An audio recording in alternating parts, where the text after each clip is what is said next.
नमस्कार मित्रों, उत्कर्ष क्लासेस के YouTube चैनल पर आपका हार्दिक स्वागत है, अभिनंदन है। जैसा कि मैंने कुछ दिन पूर्व कहा था कि हम कई सारी लाइव क्लासेस के साथ में आने वाले हैं और उसी कड़ी में आज से मैंने प्रयास किया है कि आपके बीच में नियमित रूप से रूबरू हुआ जाए। एक्चुअल में हमें क्लासरूम के लिए, हमारे मोबाइल ऐप के लिए लगातार रिकॉर्डिंग की भी ज़रूरत थी, तो ये स्टूडियो उसमें भी काम आ रहा था। लेकिन आपको जान के बहुत खुशी होगी कि हमने इस स्टूडियो के अलावा 3 और स्टूडियो बना दिए हैं। तो जी हाँ, उत्कर्ष क्लासेस के पास अभी हमारे 4 डिजिटल क्रोमा स्टूडियो है, जिसमें कई सारे कैमरामैन्स, वीडियो एडिटर्स वगैरह सब लोग हैं। तो ये मैंने एक स्टूडियो जो है वो लाइव क्लासेस के लिए समर्पित किया है और इन लाइव क्लासेस में आने वाले दिनों के अंदर जो कंपटीशन नज़दीक है उनकी कक्षाएं हम ज़्यादा चलाने वाले हैं। जैसे अभी संगणक और सूचना सहायक की भर्ती आ रही है, तो संगणक और सूचना सहायक के लिए अभी स्पेसिफिक उनकी क्लासेस दिन भर में ज़्यादा रहेगी और उनको हमने फोकस किया हुआ है। लेकिन कई क्लासें ऐसी होगी जो सबके लिए काम आएंगी। जैसे मैं अभी राजस्थान कला संस्कृति पढ़ाने वाला हूँ, वो ऑल संगणक, सूचना सहायक इत्यादि सभी बैच के विद्यार्थियों के लिए काम आएगी। इसी प्रकार वो आरएस वगैरह के लिए काम आएगी। राजस्थान का इतिहास चलेगा, जैसे राजकुमार जी सर लेंगे, है ना। भारतीय संविधान, राज व्यवस्था डॉक्टर दिनेश गहलोत सर लेंगे। शिखा मैडम ने अभी जो करण जी की क्लास ली। तो कुछ कक्षाएं ऐसी होगी जो सबके लिए कॉमन है, इसलिए आपको वो देखते रहना है लगातार।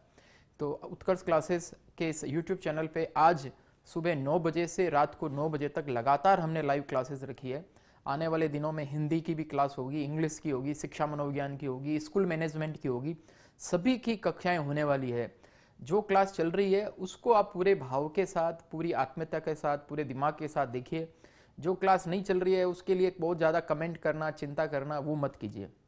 क्लियर मित्रों, आज मैं राजस्थान की कला संस्कृति का एक बहुत ही इंपॉर्टेंट टॉपिक लेने जा रहा हूँ और एक टॉपिक वाइज, कई तो ऐसे होंगे मैं मिक्स में ही पढ़ाऊंगा, लेकिन आज मैं एक टॉपिक को शुरू करूँगा और अगले 1 घंटे हम उस टॉपिक को पढ़ने वाले हैं। और उस टॉपिक से रिलेटेड प्रश्न जो हैं 5 से 10 प्रश्न केवल उस एक टॉपिक से रिलेटेड पूछते हैं और मैं कई सारी जानकारी उस टॉपिक से रिलेटेड आपको देने वाला हूँ। तो मित्रों, आज जो मैं टॉपिक राजस्थान कला संस्कृति का लेने वाला हूँ, सबसे इम्पोर्टेंट टॉपिक वो मैं लूँगा।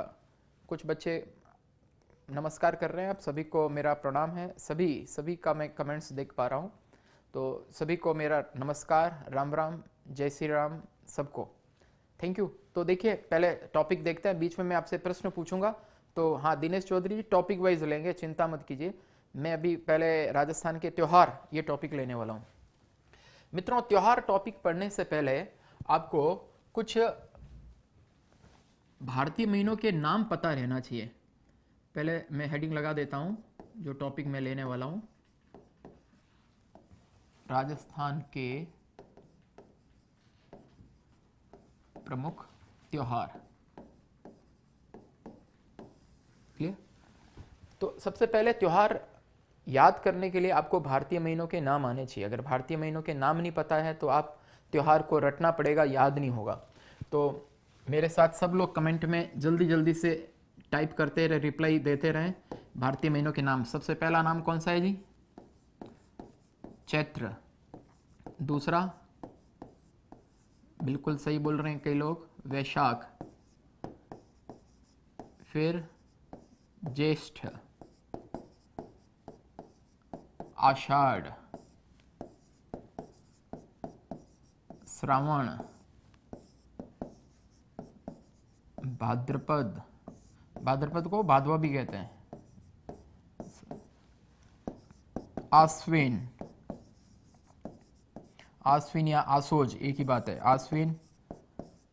फिर कार्तिक, मार्गशीर्ष या मिक्सर, पोष, माघ और फाल्गुन। तो मित्रों, सबसे पहले ये 12 महीनों के नाम आपको पता रहना जरूरी है। 12 महीनों के नाम अगर आपको पता है तो बहुत इजीली, बहुत अच्छे बच्चे अच्छे से कमेंट्स कर रहे हैं, सबको पता है। अगर इनको मोटे रूप से अगर समझें कि अंग्रेजी महीनों के आसपास ये कब आएंगे, तो आपको पता होगा चैत्र शुक्ला प्रतिपदा, जहाँ से नववर्ष प्रारंभ होता है, भारतीय नववर्ष प्रारंभ होता है, वो कभी कभी मार्च का लास्ट वीक या और बाकी बचा हुआ हिस्सा उनका अप्रैल के अंदर रहता है ना। तो मोटे रूप से अगर मित्रों अगर हम देखें तो चैत्र जो है वो थोड़ा सा मार्च और अप्रैल, इस टाइप से रहता है। मैच इसका कृष्ण पक्ष जो रहता है चैत्र का, वो थोड़ा मार्च में रहता है, लेकिन नववर्ष चैत्र शुक्ला प्रतिपदा को प्रारंभ होती है। क्लियर? तो इसी टाइप से इसको आगे देखें तो ये अप्रैल मई में लगभग वैशाख है, ठीक है, थोड़ा सा ये मई जून ये ज्येष्ठ है, ये आगे आगे जैसे कार्तिक है अक्टूबर नवंबर। आरएस में प्रश्न पूछा गया था कि इस वर्ष पुष्कर का मेला कब भरेगा, और पुष्कर का मेला आपको पता है कार्तिक पूर्णिमा को आता है, और कार्तिक पूर्णिमा कब है? कार्तिक पूर्णिमा है कार्तिक का अंतिम दिन, तो कार्तिक का अंतिम दिन कब होता है? नवंबर में। तो ये आरएस प्री में क्वेश्चन आया था। तो मित्रों ये भारतीय महीनों के इर्द गिर्द जो है आपको ये भी पता रहना चाहिए कि इनके अंग्रेजी महीने कौन से पड़ते हैं। जैसे ये फाल्गुन है तो थोड़ा फरवरी थोड़ा मार्च, ये लगभग फाल्गुन में रहेगा। तो पहले तो हो गए 12 महीनों के नाम, चैत्र वैशाख ज्येष्ठ आषाढ़ श्रावण भाद्रपद आश्विन कार्तिक मार्गशीर्ष पोष माघ फाल्गुन। क्लियर? ये कंसेप्ट क्लियर है? 12 महीने। अब हर एक महीने के अंदर पक्ष होता है, 2 पक्ष, एक तो शुक्ल पक्ष एक कृष्ण पक्ष। मित्रों शुक्ल पक्ष और कृष्ण पक्ष का क्या कंसेप्ट है, जरा ये समझने की कोशिश करना।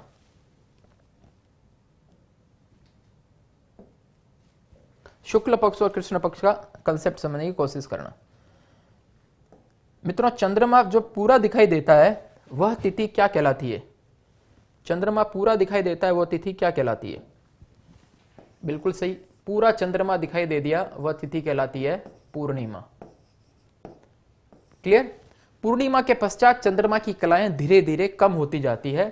तो चंद्रमा की कलाएं धीरे धीरे कम होती जाती है, मतलब अंधेरा पग शुरू होता है, तो उसको हम कहेंगे कृष्ण पक्ष प्रारंभ होता है, कृष्ण पक्ष। क्लियर? कृष्ण पक्ष को आगे से इस टॉपिक में मैं क्री डॉट प लिखूंगा, शॉर्ट में क्री प लिखूं तो समझ लेना कृष्ण पक्ष के लिए बोल रहा हूं मैं। तो कृष्ण पक्ष की कुल 1 से 14 तारीख होती है, और कृष्ण पक्ष की 15वीं तिथि को चंद्रमा बिल्कुल भी नहीं दिखाई देता है, एकदम ब्लैकिश है, बिल्कुल नहीं दिखाई देता है, और वह तिथि चंद्रमा बिल्कुल नहीं दिखाई देता है उसको कहते हैं मित्रों क्या? बिल्कुल सही, अमावस्या। अब वापस अमावस्या के पश्चात चंद्रमा की कलाएं दिखना प्रारंभ होगी। तो अमावस्या के पश्चात जो चंद्रमा की कलाएं दिखना प्रारंभ होगी, इसका मतलब शुक्लता प्रारंभ हो रही है, शुक्लता प्रारंभ हो रही है, मतलब शुक्ल पक्ष चांदना पक्ष जिसको हम कहेंगे, तो शुक्ल पक्ष प्रारंभ हो जाएगा, शुक्ल पक्ष। शुक्ल पक्ष को आगे से इस टॉपिक में मैं शू डॉट प से शो करूंगा। क्लियर? और 1 से 14 तारीख इनकी रहेगी शुक्ल पक्ष की, और वापस शुक्ल पक्ष की 15वीं तिथि को पूरा चंद्रमा दिख जाएगा, तो वो रहेगा पूर्णिमा का महीना। कृष्ण पक्ष को मित्रों बदी भी कहते हैं, ध्यान रखिएगा, और शुक्ल पक्ष को सुदी भी कहते हैं, सुदी। क्लियर है? तो बदी सुदी। अब पूर्णिमा के पश्चात वापस बताओ क्या शुरू हो जाएगा? कृष्ण पक्ष। क्लियर? कृष्ण पक्ष की 1 से 14 तारीख, कृष्ण पक्ष की 15वीं तिथि को चंद्रमा बिल्कुल नहीं दिखेगा, वह तिथि क्या कहला देगी? अमावस्या। इतना मेरे ख्याल से सबके दिमाग में फिट हो गया होगा।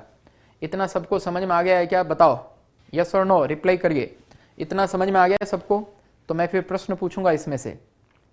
मान लीजिए उदाहरण के लिए मित्रों, मैं उदाहरण के लिए पूछ रहा हूं, मान लीजिए उदाहरण के लिए ये पूर्णिमा जो है आपकी, वो श्रावण की पूर्णिमा है, तो इसके आगे कृष्ण पक्ष की एकम किसकी होगी? मित्रों श्रावण की पूर्णिमा के पश्चात, श्रावण पूर्णिमा मतलब हो गया श्रावण पूरा हो गया, अब कृष्ण पक्ष शुरू जो होगा तो श्रावण के बाद होता है भादवा, तो ये भादवे की कृष्ण पक्ष की एकम से 14 है, ये अमावस्या भी भादवे की है, ये शुक्ल पक्ष की एकम से 14 भी भादवे की है, और ये पूर्णिमा भी भादवे की है।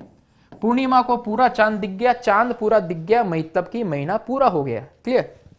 तो पूर्णिमा को पूरा चांद दिख गया, महीना पूरा हो गया, तो यहां पे भादवा पूरा हो चुका है। तो भाद्रपद पूर्णिमा के बाद में नेक्स्ट डे कौन सा आएगा? पूरा महीना, तिथि, पक्ष, तीनों बताइए, जल्दी से रिप्लाई कीजिए। भाद्रपद पूर्णिमा के बाद में ये जो आएगा पूरा महीना, पक्ष, तिथि, कौन सा आएगा? भाद्रपद पूर्णिमा के बाद नेक्स्ट डे पूरा बताओ, कौन बताएगा? सबसे पहले कौन रिप्लाई करता है, देखता हूं मैं।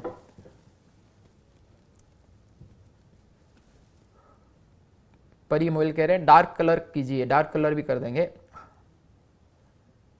अभी पूरा उत्तर नहीं दे पा रहे हैं कोई भी। हाँ, कोमल ने सही बताया, आसोज की कृष्ण पक्ष की एकम, बिल्कुल सही, कई बच्चों ने सही जवाब दिया है, बिल्कुल सही। तो ये जो है भादवे के बाद में आश्विन या आसोज, उसकी कृष्ण पक्ष की एकम ये रहेगी। क्लियर है? तो सिंपल सा मैं कुछ चीज आपसे पूछना चाह रहा हूं, उसका लेके आप मुझे रिप्लाई करेंगे। क्लियर? रिप्लाई करेंगे। सबसे पहला मेरी बात इससे रिलेटेड है, उसके बाद हम त्योहार शुरू करेंगे। कोई भी महाप्रारंभ जो होता है, महाप्रारंभ कह रहा हूं, वर्ष प्रारंभ नहीं कह रहा हूं, ठीक है? वर्ष जो प्रारंभ होता है, नववर्ष प्रारंभ, नववर्ष प्रारंभ, ये मैं अलग से लिख देता हूं, चैत्र शुक्ल एकम या चैत्र शुक्ल प्रतिपदा से होता है। मैं कह रहा हूं कोई भी महाप्रारंभ कब होता है? कोई भी महाप्रारंभ होता है मित्रों कृष्ण पक्ष की एकम से। ध्यान रखिए, पंचांग के अनुसार कोई भी महीना प्रारंभ कब होता है? कृष्ण पक्ष की एकम से प्रारंभ होता है। दूसरा प्रश्न बताइए, कृष्ण पक्ष की 15वीं तिथि को क्या कहेंगे? क्लियर है? कृष्ण पक्ष की 15वीं तिथि को क्या कहेंगे? जल्दी से बताइए। गुड, सबका आंसर आ रहा है, एकदम सही है। कृष्ण पक्ष की 15वीं तिथि को कहेंगे अमावस्या। उसके बाद में मेरा प्रश्न है, अमावस्या के बाद क्या प्रारंभ होगा? अमावस्या के बाद क्या प्रारंभ होगा? तो अमावस्या के पश्चात शुक्ल पक्ष प्रारंभ होता है। फिर है मित्रों, शुक्ल पक्ष की 15वीं तिथि को क्या आती है? तो शुक्ल पक्ष की 15वीं तिथि को पूर्णिमा आती है। और माह समाप्त कब होता है? पंचांग समाप्त कब होता है? हर महीने का, हर माह समाप्त कब होता है? तो पंचांग के अनुसार माह समाप्त कब होता है? वह होता है पूर्णिमा के दिन। पूर्णिमा को माह समाप्त होता है। क्लियर है? इतना अगर आपको समझ में आ गया हो, मैं वापस से रिपीट करता हूं, जो अभी तक मैंने बताया है उसको रिपीट करता हूं। सबसे पहले राजस्थान के प्रमुख त्योहार चैत्र, वैशाख, ज्येष्ठ, आषाढ़, श्रावण, भाद्रपद, आश्विन, कार्तिक, मार्गशीर्ष, पौष, माघ, फाल्गुन। क्लियर है? 12 महीनों के 12 त्योहार हो गए। नेक्स्ट पेज पे अपन चलते हैं। मैंने बताया कि पूर्णिमा को फुल मून डे होता है, पूरा चंद्रमा दिखता है, और उसके पश्चात कृष्ण पक्ष शुरू होता है। कृष्ण पक्ष की 14 दिन 15वीं तारीख होती है अमावस्या। अमावस्या के पश्चात शुक्ल पक्ष प्रारंभ होता है, और शुक्ल पक्ष की 1 से 14 तारीख शुक्ल पक्ष की 15वीं तिथि को पूर्णिमा होती है। और यहां पे मैंने लास्ट में कुछ कंसेप्ट आपको बताए थे। कोई भी महाप्रारंभ पंचांग के अनुसार, ध्यान रखना मित्रों, धार्मिक मान्यता से नया काम, कोई भी नई चीज वो शुक्ल पक्ष से प्रारंभ मानते हैं। हम अपने देवी देवताओं के कोई मंदिर जाते हैं, कोई लोक देवताओं के थान जाते हैं, तो कब जाते हैं? शुक्ल पक्ष में। कृष्ण पक्ष में नहीं जाते हैं, शुक्ल पक्ष में जाते हैं।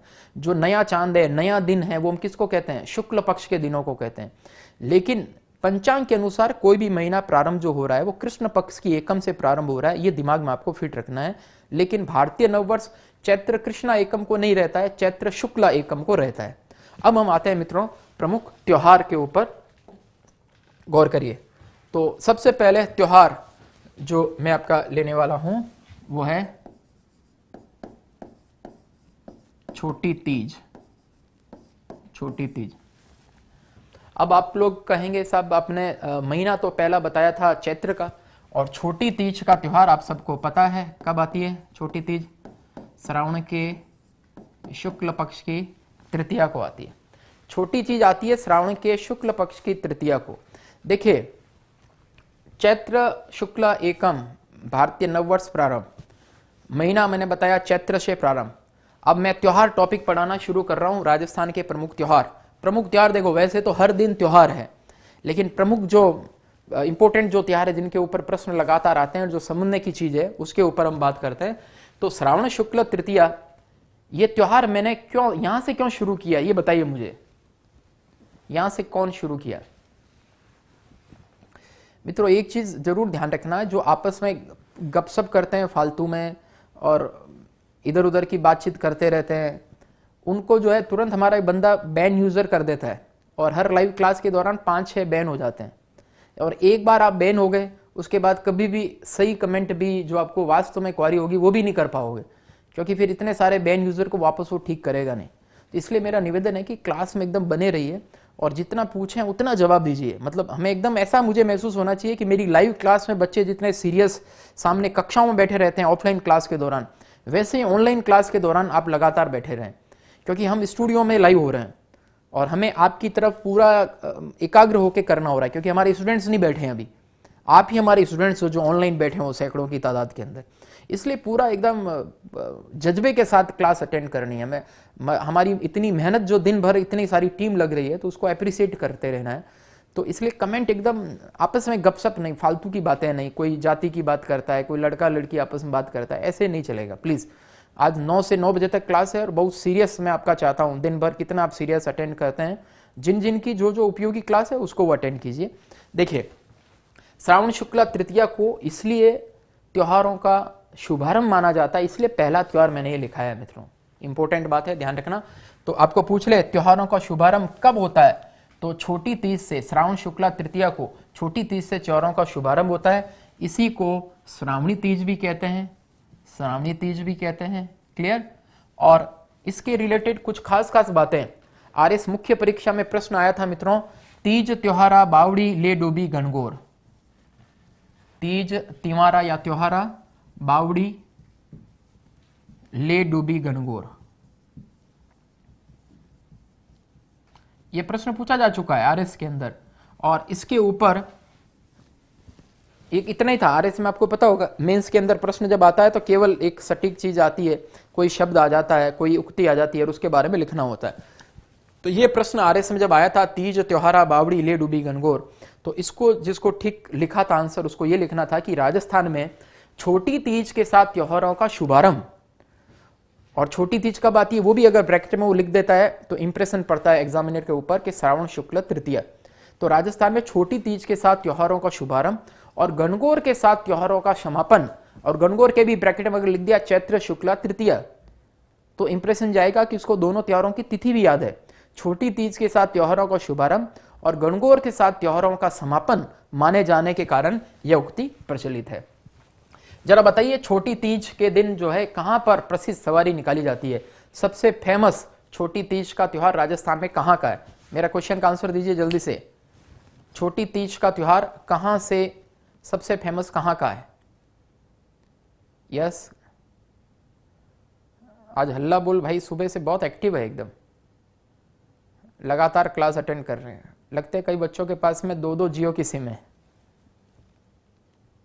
मैक्सिमम बच्चों का जयपुर आंसर है, बूंदी भी कई लोगों ने दिया है। बूंदी मित्रों कजली तीज का मेला वहां का प्रसिद्ध है, छोटी तीज का उत्सव जयपुर का ही प्रसिद्ध है। बिल्कुल सही बात है आपकी, ये छोटी तीज के दिन जयपुर में तीज माता की प्रसिद्ध सवारी निकाली जाती है। आरटीडीसी का होटल तीज भी जयपुर के अंदर ही स्थित है।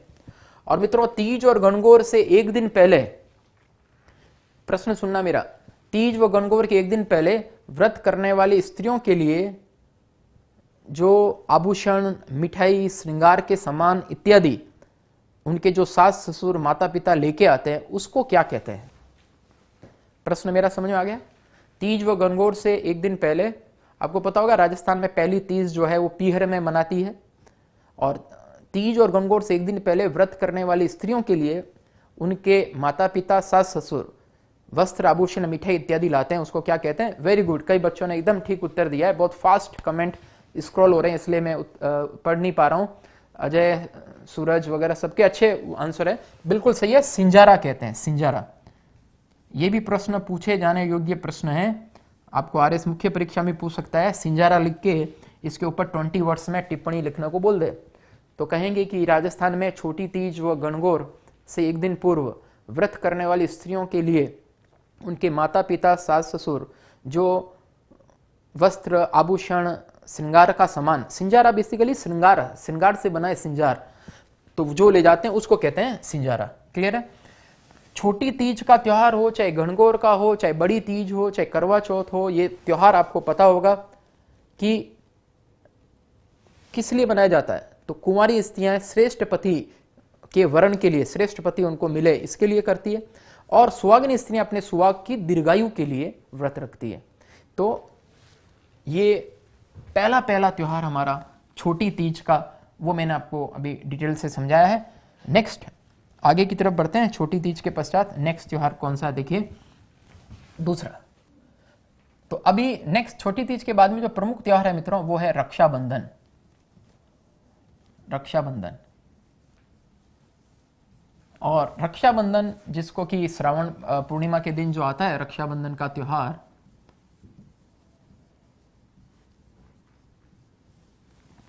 बहन भाई का त्योहार है मित्रों। और रक्षाबंधन के दिन आपको पता है कि बहन भाई को राखी बांधती है, भाई बहन को उपहार देता है। इंद्राणी ने इंद्र को भी देवासुर संग्राम पर जाते समय रक्षा का सूत्र के रूप में राखी बांधी थी। और मैं जो आपसे प्रश्न पूछने वाला हूं, राजस्थान का इतिहास अगर आप लोगों ने पढ़ा है तो राजस्थान के इतिहास के संदर्भ में बताइए कि चित्तौड़गढ़ की रानी कर्मावती ने गुजरात के बहादुर शाह के आक्रमण के समय राखी भेजी थी मदद के लिए, वो किसको भेजी थी? इंपॉर्टेंट क्वेश्चन है, उत्तर दीजिए। लाइव क्लास आप अटेंड कर रहे हैं, किसको भेजी थी? कुलवंत सिंह का आंसर सबसे पहले आ गया है, और विक्रम, शैलजा, रिद्धि, बहुत अच्छा, सबने ठीक बताया एकदम। आप तो सब होशियार बच्चे हो भाई। तो हुमायूं ही सही आंसर है, हुमायूं को मदद के लिए राखी भेजी थी। और इसी को मित्रों नारियल पूर्णिमा भी कहते हैं। नारियल पूर्णिमा, समुद्र के किनारे जो है नारियल के पेड़ खूब रहते हैं इन दिनों में, उसकी भी पूजा अर्चना की जाती है, नारियल पूर्णिमा भी कहते हैं। और अमरनाथ यात्रा जो है,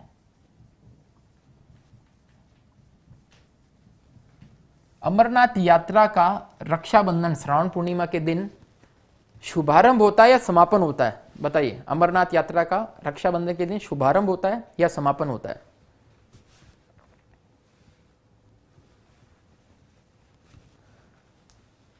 शुभारंभ या समापन? अमरनाथ यात्रा पता है, पवित्र शिवलिंग होता है, बर्फानी शिवलिंग बनता है। हाँ, श्रवण कुमार की पूजा भी होती है आटे के लोहे बना के, बिल्कुल सही है, कुछ बच्चों ने अच्छा जवाब दिया है, बिल्कुल ठीक बता रहे हैं। अमरनाथ यात्रा जो है मित्रों, प्रारंभ जो होती है वो आषाढ़ पूर्णिमा को होती है। आषाढ़ पूर्णिमा को गुरु पूर्णिमा भी कहते हैं, ध्यान रखिएगा, गुरु पूर्णिमा को प्रारंभ होती है। और अमरनाथ यात्रा का समापन जो होता है वो श्रावण पूर्णिमा को होता है। इस दिन बर्फानी शिवलिंग बनता है पूरा, तो ये खास बात है, आपको ध्यान रखनी है। तो मित्रों श्रावण पूर्णिमा के साथ ही श्रावण पूरा हो गया, क्लियर? तो श्रावण पूरा हो गया तो श्रावण के पश्चात अब क्या शुरू होगा? भाद्रपद शुरू होगा, क्लियर है? तो भाद्रपद जब स्टार्ट होगा, अब मैं भाद्रपद करके एक हेडिंग लगा देता हूं तो आपको आसानी रहे कि भाद्रपद के त्योहार जो है वो मैं बताना जा रहा हूं, भाद्रपद के त्योहार। और वो भाद्रपद में शुक्ल पक्ष में, कृष्ण पक्ष में, वो भी हम बात करेंगे। सबसे पहले भाद्वे की कृष्ण पक्ष की तृतीया को एक त्योहार आता है मित्रों, बड़ी तीज। बड़ी तीज को बूढ़ी तीज भी कहते हैं, क्योंकि इस दिन सत्तू खाते हैं, सत्तू के लड्डू इत्यादि सत्तू खाते हैं, इसलिए सत्तूड़ी तीज भी इसी को कहते हैं, क्लियर? और कजली तीज के नाम से भी यही जाना जाता है, यही तिथि कजली तीज। कजली तीज के नाम से जो मेला भरता है, भी कुछ बच्चों ने जो गलत कमेंट कर दिया था, कजली तीज का त्योहार भरता है बूंदी में। छोटी तीज या श्रावणी तीज का वो भरता है खास जयपुर में, क्लियर? और इनकी तिथि भाद्रपद के कृष्ण पक्ष की तृतीया है, भाद्रपद के कृष्ण पक्ष की तृतीया। तो ये तीज का त्योहार जो करती है, मैंने पहले बताया, सुहागिन स्त्रियां सुहाग की दीर्घायु के लिए करती है, जिससे उनसे लंबे समय तक कामकाज कराया जा सके। और कुंवारी कन्या श्रेष्ठ पति का वरण करने के लिए यह तीज त्योहार का व्रत करती है। चंद्रमा को देख के व्रत खोलती है, रात्रि में दिन भर व्रत रहता है। ये मारवाड़ का करवा चौथ के रूप में त्योहार जाना जाता है। मारवाड़ के अंदर एक त्योहार जो है बड़ी तीज का त्योहार खास मारवाड़ का प्रसिद्ध है। मित्रों बड़ी तीज के दिन व्रत करने वाली स्त्रियां जो है वो सुबह सुबह सूर्योदय से पहले जो एक भोजन करती है, कलेवा करती है, उसको क्या कहते हैं? इंपॉर्टेंट है, आपके 20 वर्ड्स का क्वेश्चन आरएस मेंस में भी आने लायक है और बाकी भी किसी में आ सकता है। मेरा प्रश्न है, बड़ी तीज के दिन मारवाड़ में व्रत करने वाली स्त्रियां जो सुबह सुबह भोजन करती है उसको क्या कहते हैं? आंसर दीजिए। बहुत अच्छा, विनय ने आंसर दिया है।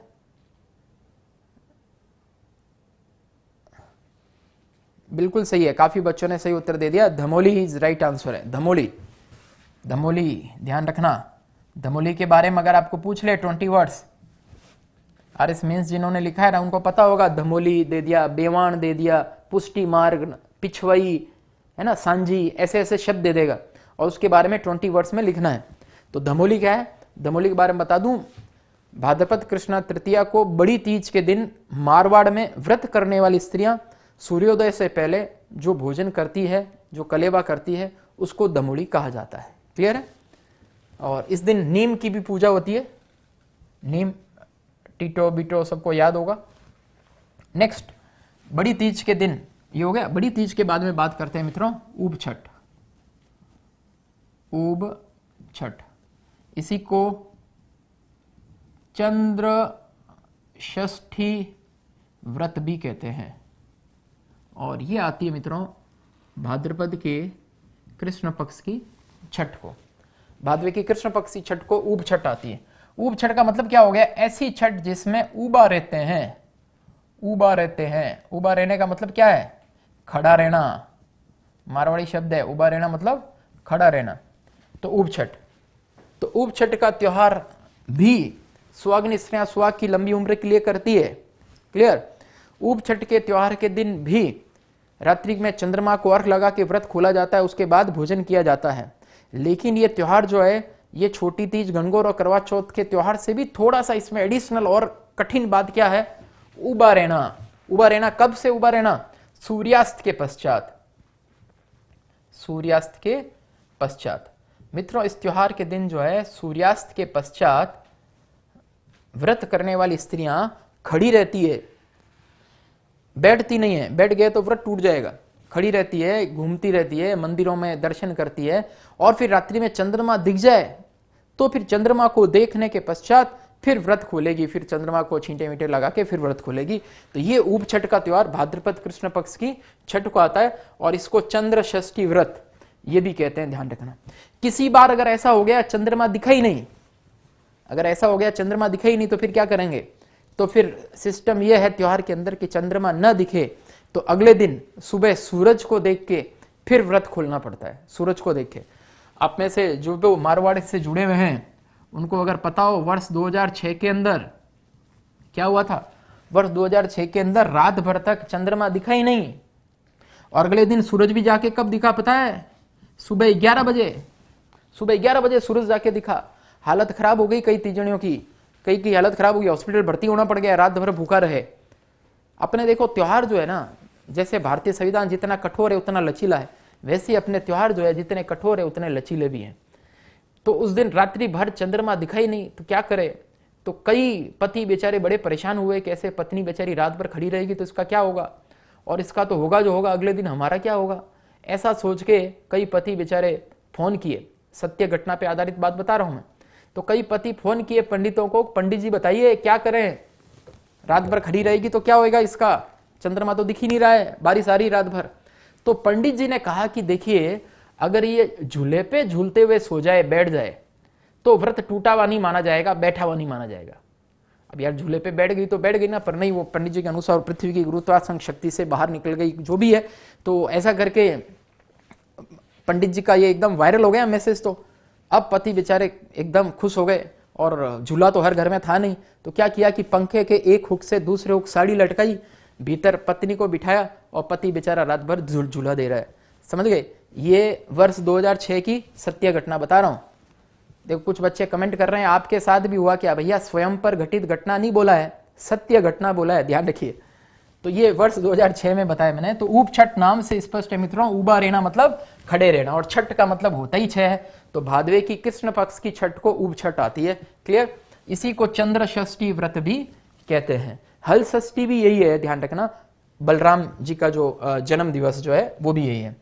इसके पश्चात बात करते हैं भगवान श्री कृष्ण की अष्टमी, कृष्ण जन्माष्टमी, कृष्ण जन्माष्टमी, और ये आती है भाद्रपद की कृष्ण पक्ष की अष्टमी को। भादवे की कृष्ण पक्ष की अष्टमी को आती है कृष्ण जन्माष्टमी। क्लियर है? भगवान श्री कृष्ण का जन्म तो इस दिन हुआ ही है, सबको पता ही है। और भगवान श्री कृष्ण तो पूरे भारत के देवता है। तो जो भारत स्तर पे, क्योंकि हम राजस्थान के वार त्योहार पढ़ रहे हैं तो भारत स्तर के हैं, उनके प्रश्न राजस्थान के कंपटीशन में कम रहेंगे। तो मित्रों कृष्ण जन्माष्टमी के दिन और क्या खास बात है उसके ऊपर हम फोकस होते हैं। तो कृष्ण जन्माष्टमी के दिन दो और महापुरुषों का जन्म दिवस आता है। एक तो मित्रों जाम्बो जी का, जो विष्णुई संप्रदाय के प्रवर्तक हैं, उनका जन्म दिवस इसी दिन आता है। और एक मांगल्या इष्ट जाति के देवता है मेह जी, उनका जन्म दिवस भी इसी दिन आता है। मेरा प्रश्न यह है कि जाम्बो जी का जन्म कहां हुआ था और मेहा जी का जन्म कहां हुआ था? दोनों की जन्म स्थली कौन मैसेज करेंगे? देखते हैं, जल्दी से कमेंट कीजिए। जाम्बो जी का जन्म कहां हुआ और मेहा जी का जन्म कहां हुआ?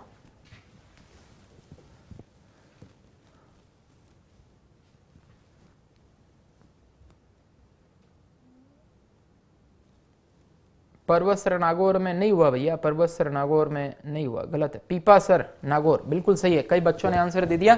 जाम्बो जी का जन्म कहां हुआ? पीपासर नागौर डिस्ट्रिक्ट के अंदर। ठीक है, इंपॉर्टेंट है, महत्वपूर्ण लोक संत है, प्रश्न पूछ सकते हैं। अब फटाफट बताइए मेहा जी का कब हुआ? मेहा जी का कहां हुआ जन्म, कहां हुआ? मेहा जी का जन्म कहां हुआ?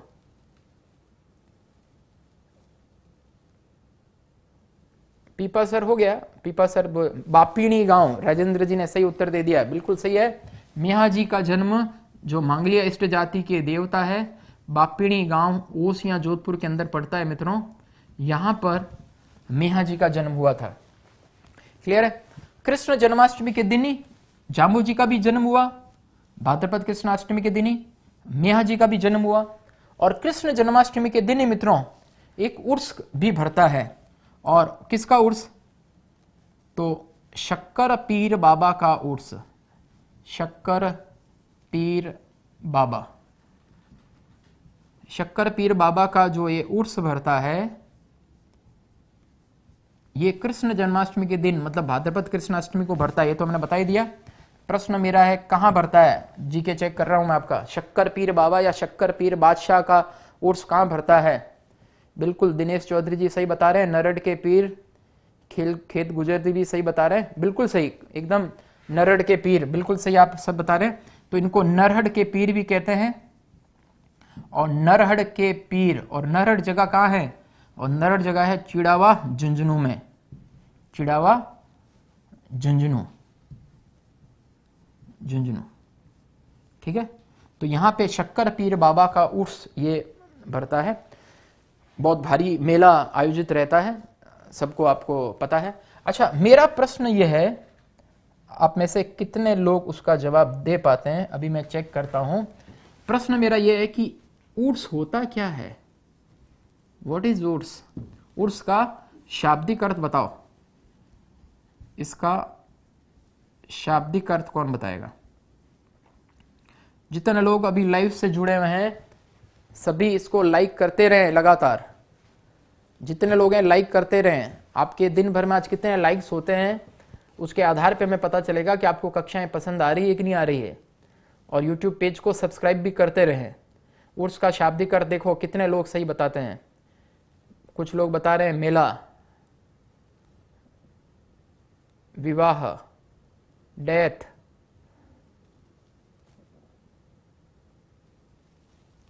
ज्यादातर लोगों ने मेला उत्तर बताया है मित्रों। मेला आंसर गलत है, पर कई सारे बच्चों ने सही उत्तर भी बताया है। ये बहुत मेरे लिए अच्छी बात है कि आप काफी जानकारी रखते हैं। बहुत तैयारी के साथ मुझे आना पड़ेगा, इसका मतलब ये हुआ। चलो, उर्स का शाब्दिक अर्थ होता है मित्रों मिलन या विवाह। ध्यान रखिएगा, कई लोगों ने मेला लिखा है, नहीं होता है। मृत्यु लिखा है, नहीं होता है। जन्म लिखा है, नहीं होता है। उर्स का मीनिंग क्या होता है? उर्स का मीनिंग होता है मिलन या विवाह। अब मिलन या विवाह, लेकिन उर्स मनाया कब जाता है? उर्स मनाया जाता है कोई सूफी संत की मृत्यु के दिन मनाया जाता है, मृत्यु के दिन, ध्यान रखिएगा। और किसकी मृत्यु के दिन? सूफी संत की मृत्यु के दिन। तो फिर ये क्या चक्कर है? जरा सुनना, बहुत आध्यात्मिक और अच्छी बात है, कंसेप्ट की बात है, जरा दिमाग लगाना। आपने उर्स इतने सुने, ख्वाजा मुइनुद्दीन चिश्ती का उर्स, न अभी हमारे तना पीर का उर्स जोधपुर में मंडोर के अंदर चल रहा है। तो उर्स आपने कई सुना होगा मित्रों। उर्स का मतलब यह है मिलन या विवाह। मिलन या विवाह में क्या होता है? दो दिलों का मिलन, नर नारी का मिलन, उनका विवाह। लेकिन यहां पे उर्स जो है ये सामान्य नर नारी मानव मानवी का मिलन नहीं है। यहां पे उर्स का शाब्दिक अर्थ है मिलन या विवाह। क्या? तो मित्रों, कोई सूफी संत की मृत्यु के दिन उस सूफी संत की आत्मा का परमात्मा से मिलन हो जाता है। आत्मा आज परमात्मा से मिल गई है। सूफी संत की मृत्यु हो गई और उसकी आत्मा जो है वो परमात्मा से मिलन की, आत्मा का परमात्मा से विवाह हो गया, वो दोनों आपस में उनका गठजोड़ हो गया और इसलिए इसको खुशी के रूप में उनकी मृत्यु के दिन को मनाते हैं। तो पहले तो बताइए उर्स का शाब्दिक अर्थ क्या बताया? मिलन या विवाह, नंबर 1। नंबर 2, उर्स मनाया कब जाता है? उर्स मनाया जाता है किसी भी सूफी संत की मृत्यु के दिन। और फिर किसी सूफी संत की मृत्यु के दिन उर्स मनाते हैं। उर्स का शाब्दिक अर्थ विवाह है। तो तात्पर्य क्या हो गया? तो कोई सूफी संत की मृत्यु के दिन उसकी आत्मा का परमात्मा से मिलन हो जाता है। कोई भी सूफी काव्य, अभी पद्मावत आपने जो है जायसी का ग्रंथ अगर आपने पद्मावत पढ़ा है, जिसके ऊपर पद्मावती मूवी भी रही है, तो जायसी ने, मलिक मोहम्मद जायसी ने पद्मावत जो लिखा है उसमें पद्मनी और रतन सिंह का प्रेम जो है वो आम प्रेम नहीं है। पद्मनी और रतन सिंह का प्रेम, रतन सिंह और पद्मनी ये दोनों यहाँ पे आत्मा और परमात्मा का मिलन है। रतन सिंह जो है वो आत्मा का प्रतीक है पूरे जायसी के पद्मावत के अंदर अगर आप गौर करेंगे, और पद्मावती या पद्मनी जो है वो परमात्मा का प्रतीक है, आत्मा और परमात्मा। तो प्रकारांतर से वो इसको कहा भी गया, मैं एमए हिंदी से हूं तो हमें पता भी है, इसको कहा भी गया है ये इसके मजाजी से इसके हकीकी का काव्य है। इसके मजाजी मतलब धरती के मोजिज लोगों का काव्य, और इसके हकीकी मतलब हकीकत का प्रेम। तो खैर बहुत ज्यादा गहराई में मत जाइए। कुल मिला के यह है कि शक्कर पीर बाबा या शक्कर पीर बादशाह का उर्स भरता है चिड़ावा झुंझुनू में। कब भरता है? कृष्ण जन्माष्टमी के दिन भरता है। और चूंकि आपको इतना सारा उर्स पता है तो उर्स का शाब्दिक अर्थ पता होना चाहिए। कोई भी सूफी संत की मृत्यु के दिन ये भरता है, लेकिन तात्पर्य उसका विवाह या मिलन होता है। कृष्ण जन्माष्टमी के नेक्स्ट डे मित्रों आती है गोगा नवमी। गोगा नवमी, गोगा नवमी कब? तो भाद्रपद की कृष्ण पक्ष की नवमी को आती है गोगा नवमी। गोगा नवमी के दिन मेला कहां भरता है? दीजिए जवाब जल्दी से। भाद्रपद की कृष्ण पक्ष की नवमी, गोगा नवमी। गोगा जी चौहान थे। गोगा जी के मंदिर में एक हिंदू पुजारी, एक मुस्लिम पुजारी 15-15 दिन पूजा करते हैं। नागों के देवता के रूप में पूजनीय हैं। महमूद गजनवी से इन्होंने युद्ध किया था, सबको पता है। मैं पूछ रहा हूं गोगा नवमी के दिन मेला कहां भरता है? आशीष ने सबसे पहले उत्तर दे दिया है। बिल्कुल ठीक है भाई, लगभग सबका उत्तर एकदम राइट है। गोगा मेड़ी, गोगा मेड़ी हनुमानगढ़ में मेला भरता है। गोगा मेड़ी हनुमानगढ़। और गोगा मेड़ी को मित्रों धड़ मेड़ी या धुर मेड़ी भी कहा जाता है। धुर मेड़ी या धड़ मेड़ी। मित्रों मुस्लिम आक्रांताओं से युद्ध करते हुए गोगा जी, लोक देवता गोगा जी का शीश जो है वो उनके जन्म स्थल वाली जगह पे ददरेवा चुरू में गिरा था। और चूंकि यहाँ पे शीश गिरा था इसलिए इसको शीश मेड़ी या शीर्ष मेड़ी कहते हैं। और बगैर धड़ के भी गोगा जी लड़ते रहे थे, और गोगा जी का धड़ जाके गिरा था ये नौहर हनुमानगढ़ के अंदर। ये गोगा मेड़ी नौहर में आता है, नौहर हनुमानगढ़ में, और इसलिए इस स्थल को कहते हैं धुर मेड़ी या धर मेड़ी या धड़ मेड़ी। तो ददरेवा और धुर मेड़ी दोनों आपको स्थान ध्यान में रखने, दिमाग में डालना है। नेक्स्ट त्योहार आता है मित्रों बच्छ बारस। एक एक त्योहार इंपॉर्टेंट है, ध्यान रखिएगा, और क्रम से मैं बता रहा हूं सारे त्योहार। बच्छ बारस, बच्छ बारस का त्योहार भाद्रपद की कृष्ण पक्ष की बारस को आता है। ये बच्छ शब्द जो है ये वत्स का बिगड़ा हुआ रूप है, मतलब वत्स का अभ्रंश है बच्छ। इसका एक तात्पर्य होता है मित्रों पुत्र, और एक तात्पर्य बछड़ा भी होता है। हिंदी आप पढ़ेंगे तो आपको पता चलेगा, ये अनेकार्थक शब्द है। वत्स एक तात्पर्य पुत्र, एक तात्पर्य बछड़ा। बच्छ बारस के दिन पुत्रवती स्त्रियां अपने पुत्र की मंगल कामना के लिए व्रत रखती है, नंबर 1। और दूसरी, इस दिन गाय की उसके बछड़े सहित पूजा की जाती है। तो ये दो प्रमुख बातें हो गई। इस दिन मित्रों भोजन के अंदर चाकू से कटी वस्तुओं का प्रयोग नहीं किया जाता है। कुछ भी चाकू से कटी वस्तुओं का प्रयोग नहीं करते। अलग से प्रश्न पूछ लेंगे किस त्योहार के दिन भोजन में चाकू से कटी वस्तुओं का प्रयोग वर्जित है? तो बच्छ बारस के दिन। इस दिन मूंग, मैठ, गेहूं युक्त अंकुरित भोजन जो है, चने युक्त अंकुरित भोजन ग्रहण किया जाता है। और दूसरी खास बात बछ बारस के दिन की यह है कि गाय के दूध से बनी वस्तुओं का सेवन भी इस दिन नहीं किया जाता है, क्योंकि गाय और उसकी बछड़े की पूजा होती है और उस दिन गाय का दूध उसके बछड़े के लिए भाई, ये मान्यता है। तो ये बछ बारस का त्योहार भाद्रपद की कृष्ण पक्ष की बारस को मनाया जाता है। क्लियर? उसके बाद में बारस चल रहा है तो कृष्ण पक्ष पूरा हो जाएगा और भादवे के दिन अमावस्या, सतिया अमावस्या मनाई जाती है। भादवे की अमावस्या आपको पता ही है, रानी सती का मेला जो यहां पे भरता था, लेकिन 1987 के देवराला सती कांड के पश्चात सती प्रथा, महिमा मंडल, उनके मेले इत्यादि सब पे रोक लग चुकी है। लेकिन फिर भी आपको भाद्रपद अमावस्या को सतिया अमावस्या आती है, इतना आपको याद रखना पड़ेगा। क्लियर? सतिया अमावस्या। अब बात करते हैं मित्रों बाबारी बीज। लोक देवता बाबा रामदेव जी की जयंती, बाबा रामदेव जी की जयंती मतलब जन्म का दिवस हो गया, और ये भाद्रपद की शुक्ल पक्ष की द्वितीया को, ठीक कर देता हूं, भाद्रपद की शुक्ल पक्ष की द्वितीया को बाबा रामदेव जी की जयंती मनाई जाती है। लोक मान्यता के अनुसार बाड़मेर के उंडू काश्मीर गांव में अजमल जी तंवर के यहां द्वारिकाधीश कृष्ण के अवतार के रूप में बाबा रामदेव जी का जन्म हुआ था। ध्यान रखिए, तो बाबा रामदेव जी की जयंती भाद्रपद शुक्ल पक्ष की द्वितीया को आती है और इस दिन मेला जो भरता है, रामदेवरा जैसलमेर में मेला भरता है। रामदेवरा जैसलमेर में मेला भरता है। क्लियर? आरएस में प्रश्न आया था कि ये रामदेवरा के अंदर जो बाबा रामदेव जी का मेला भरता है वो किस कारण से अपना प्रमुख स्थान रखता है। मेरे इष्ट देव है बाबा रामदेव जी, आप में से भी जिनके इष्ट देव बाबा रामदेव जी हैं, और बहुत, क्योंकि मेरे इष्ट देवत आप सबके मेरे माध्यम से हो ही गए, तो एक बार रामसा पीर की जय जय बोल दो एक बार सब लोग। रामसा पीर की जय बोल दो फटाफट से, तो सब बढ़िया काम हो जाएगा एकदम। ठीक जी, सबका आ गया, कमेंट आ गया। तो बात मैं जो करना चाह रहा हूं कि ये मेला किस कारण से अपना प्रमुख स्थान रखता है, किस कारण से प्रमुख स्थान रखता है। सांप्रदायिक सद्भाव के कारण प्रमुख स्थान रखता है। मित्रों, इस मेले के अंदर हिंदू और मुस्लिम दोनों बड़ी संख्या के अंदर पहुंचते हैं। हिंदुओं के लिए ये रामसा वीर है तो मुसलमानों के लिए भी ये रामसा पीर है। ये फेसबुक पे, सोशल मीडिया पे हिंदू मुस्लिम इतने लगे रहते हैं, असली में जाके हम देखें धरातल के ऊपर तो इतना प्रेम विद्यमान है आज भी कि आपको विश्वास नहीं होगा।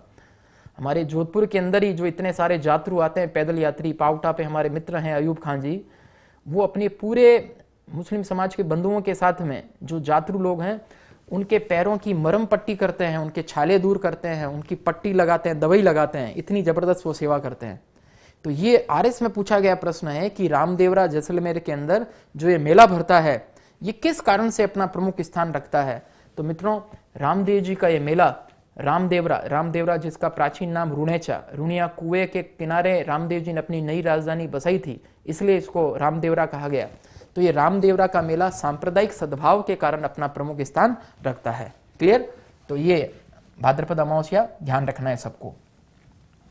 उसके बाद बात करते हैं मित्रों, इसी के 2 दिन बाद में गणेश चतुर्थी, गणेश चौथ, इसी को चतरा चौथ भी कहते हैं। चतरा चौथ आरएस में आया हुआ प्रश्न है। और भाद्रपद की शुक्ल पक्ष की चतुर्थी को गणेश चतुर्थी मनाई जाती है। क्लियर? तो ये गणेश चतुर्थी, भाद्रपद की शुक्ल पक्ष की चतुर्थी, जाहिर सी बात है भगवान गणेश जी प्रथम पूजनीय विनायक। कई बार अलग अलग तरीके से प्रश्न आ चुका है। सब इंस्पेक्टर में प्रश्न पूछा गया था राजस्थान के अंदर विवाह के अवसर पर पहला निमंत्रण पत्र कहां पर भेजने की परंपरा है, शादी की पहली कुमकुम पत्रिका। तो गणेश जी का मंदिर, राजस्थान का सबसे प्रसिद्ध गणेश जी का मंदिर कौन सा है, कमेंट में जल्दी से जवाब दीजिए। सबसे प्रसिद्ध गणेश जी का मंदिर राजस्थान का कौन सा है। सुनील वैष्णव जी, हरिप्रसाद जी, सब अभी रामसा पीर की जय बोल रहे हैं। जय हो भाई, जय हो। रामसा पीर आप सभी का भला करे। सबई माधोपुर, नाम बताओ मंदिर का भाई। रणथंबोर भी आ गया, सोई माधोपुर आ गया। मंदिर का नाम क्या है, किस कारण से खास है वो मंदिर, ये बताओ आप सब। अभी तक नाम ही नहीं आ रहा। हाँ, 2-3 बच्चों ने नाम करे हैं मित्रों। त्रिनेत्र गणेश मंदिर, त्रिनेत्र गणेश मंदिर, यहाँ पे गणेश जी की स्वयंभू प्रतिमा है। रणथंबोर के किले के अंदर ये मंदिर स्थित है और 3 आंखों वाला गणेश जी का मंदिर है, इस कारण से खास है। जैसे बीकानेर में हैरम गणपति मंदिर है, वहां पे गणेश जी शेर पर सवार है, सिंगारूढ़ गणपति मंदिर है, इसलिए वो खास है। तो गणेश जी का ये त्रिनेत्र गणेश मंदिर रणथंबोर सवाई माधोपुर के अंदर स्थित है। क्लियर है? और ये प्रथम पूजनीय देवता है, प्रथम पूजनीय। आरटीडीसी का होटल विनायक पूछ ले कहां पर है। जैसे आरटीडीसी का होटल तीज मैंने बताया था जयपुर में है, विनायक जो है वो रणथंबोर के अंदर है, आरटीडीसी का होटल विनायक। तो गणेश चतुर्थी के दिन ही पहला निमंत्रण पत्र गणेश जी को भेजने की परंपरा है। बहुत प्रसिद्ध गणेश उत्सव आपको पता है, लोकमान्य बाल गंगाधर तिलक जो है उन्होंने महाराष्ट्र के अंदर ये प्रारंभ किया था और आजकल सब जगह पे बड़े धूमधाम से जो है गणेश चतुर्थी का त्योहार मनाया जाता है। नेक्स्ट आगे बढ़ते हैं हम ऋषि पंचमी का त्योहार लेके। ऋषि पंचमी, ऋषि पंचमी आती है मित्रों भाद्रपद की शुक्ल पक्ष की पंचमी।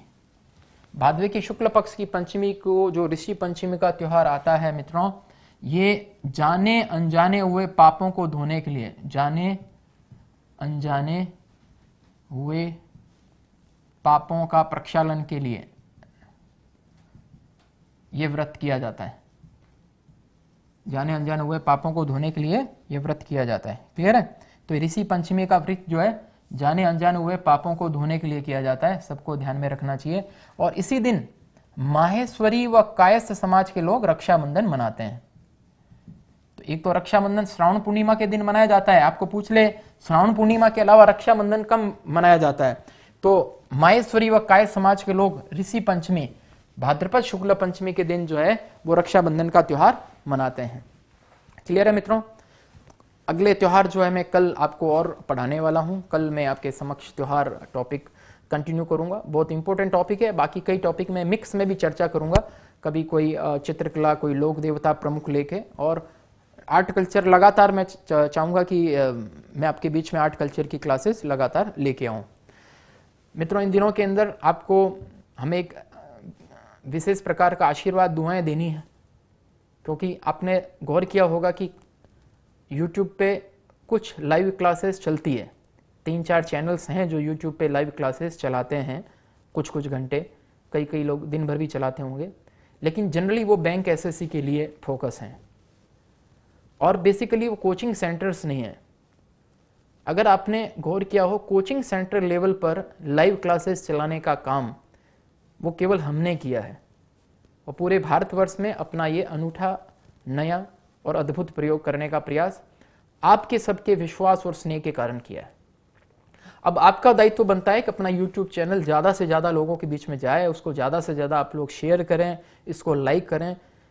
ये शेयर और लाइक करने से मुझे बहुत ज़्यादा प्रभाव नहीं पड़ेगा, लेकिन जो मेरे दिन भर में और जो साथी लोग जो आपके बीच में आके लेक्चर्स देने वाले हैं, इतनी मेहनत के साथ में आएंगे, आप तो ये तो मान के चलेंगे कि कोचिंग क्लास के अंदर लेक्चर देने से ज़्यादा टेढ़ा काम, ज़्यादा मेहनत का काम स्टूडियो में ऐसे रूबरू क्लास देना है, और वो भी लाइव। एक लाइव का एक अलग टाइप का प्रेशर रहता है, या कुछ फैक्ट वगैरह इधर उधर हो गया कर गया तो बच्चे क्या सोचेंगे लाइव के दौरान कि देखो इनको कुछ आता नहीं है, कम आता है। तो इन प्रेशर के साथ में इतनी मेहनत करके सारे टीचर्स दिन भर में आएंगे और हमारा 12 घंटे चलाने की योजना है, हमारा प्रोडक्शन का स्टाफ पूरा उसमें लगा हुआ है, तो उसमें आप लोगों की दुआएं चाहिए। आप भी अपने इष्ट देवी देवताओं से हमारे लिए दुआएं कीजिए कि ये जो हम 12 घंटे की लाइव क्लासेस आपके बीच में सुबह 9 से रात को 9 आज शुरू किए हैं, वो ईश्वरी कृपा से कंटिन्यूस चलते रहें। मैं भी अपने इष्ट देवी देवता से, रामसा पीर सहित सभी मेरे महादेव का मैं प्रमुख भक्त हूँ, मैं सभी से ये प्रार्थना करता हूँ कि हमें वो शक्ति प्रदान करे कि हम विद्यार्थियों के लिए जो घर बैठे हैं, सेल्फ स्टडी कर रहे हैं, कोई कारण से कोचिंग सेंटर नहीं ज्वाइन कर पा रहे हैं, ईश्वर की दया से हजारों विद्यार्थी हमारे पास है और जोधपुर के अलावा हमें कहीं पे भी कोचिंग सेंटर नहीं खोलना है, ना हमें ऑनलाइन क्लासेस चलानी है, उसकी कोई मार्केटिंग नहीं करनी है। तो ये केवल विद्यार्थियों की सेवा करने के लिए, बाकी स्टूडेंट्स जो आप जुड़े में उनको पता है विद्यार्थियों की भगवान दया से कोई कमी नहीं हमारे पास, और हमें कोई और जगह पे ना तो फ्रेंचाइजी देनी है, ना ऑनलाइन क्लास की फ्रेंचाइजी देनी है, ना कोई और काम करना है। तो मित्रों, आपकी सेवा हम लगातार करते रहें। ये शक्ति, ये आशीर्वाद जो है आप हम सभी को, हमारी पूरी प्रोडक्शन टीम को आप प्रदान करें। आप सभी का बहुत बहुत धन्यवाद, हमारी लाइव क्लासेस को पसंद कर रहे हैं। अभी अगली क्लास शिखा मैडम राजस्थान के भूगोल पे लेके आ रही हैं, और संगणक, सूचना सहायक, आरएस, सेकंड ग्रेड सबके ऊपर क्लासेस इन दिनों के अंदर रहेगी। आप सभी इसी प्रकार से बने रहें, हमारे यूट्यूब चैनल को सब्सक्राइब करें, बेल आइकन को क्लिक करें, ज़्यादा से ज़्यादा लोगों के बीच शेयर करें, इसको लाइक करते रहें। जय हिंद, जय Bharat. Click on the to subscribe to our channel. Press the bell icon on the YouTube app and never